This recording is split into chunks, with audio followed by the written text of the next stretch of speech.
சரி இவனை வச்சு நம்ம என்ன பண்ணலாம்னு சொல்லிட்டு அவங்க ஒரு கால் எடுத்தாங்க. That's a big turning point.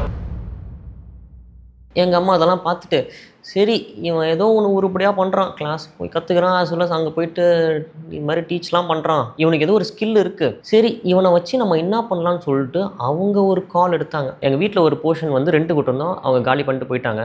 அந்த போர்ஷனை, சரி இந்த வீடு காலியாக தான் இருக்குது, நீங்கள் மியூசிக் கிளாஸ் எடு. அம்மா மியூசிக் கிளாஸா, என்ன சொல்கிறீங்க? ஆமாம் உனக்கு தான் கீபோர்டு 2 இன்ஸ்ட்ருமெண்ட் தெரியும்ல, எடு, மற்றதெல்லாம் நம்ம ஆள் போட்டு பார்த்துக்கலாம் அப்படின்னு சொல்லிட்டு. எனக்கு ஐ வாஸ் ஜஸ்ட் 18. ஓகே, எனக்கு I'm a very introvert person, ரொம்ப ஷை டைப்பு, ஜாஸ்தி பேச மாட்டேன், கம்யூனிகேஷன் ஸ்கில்லாம் ரொம்ப ஒர்ஸ்ட்டாக இருக்கும். ஒருத்தவங்க கிட்ட ஒரு விஷயம் சொல்லணும்னா எப்படி அதை சென்டென்ஸாக ஃப்ரேம் பண்ணி சொல்கிறது, நானே ஒரு வாட்டி ரிவர்ஸ் பண்ணிப்பேன், இதெல்லாம் சொல்லணும், ஓகே. அப்படி இருக்கிற ஒரு பர்சன் என்னை கூப்பிட்டு கிளாஸ் எடுக்க சொல்கிறாங்களே, இல்லைம்மா என்னால் முடியாதுன்னு. But she was like, she just pushed me into it. கிணத்துல பிடிச்சி தள்ளி விட்டாங்க, போ பண்ணு அப்படின்ட்டாங்க. சரி அட்மிஷன் யாராவது வந்தால் பார்த்துக்கலாம்னு நினச்சேன். நாளே 5 பேர் அட்மிஷன் வந்துட்டாங்க.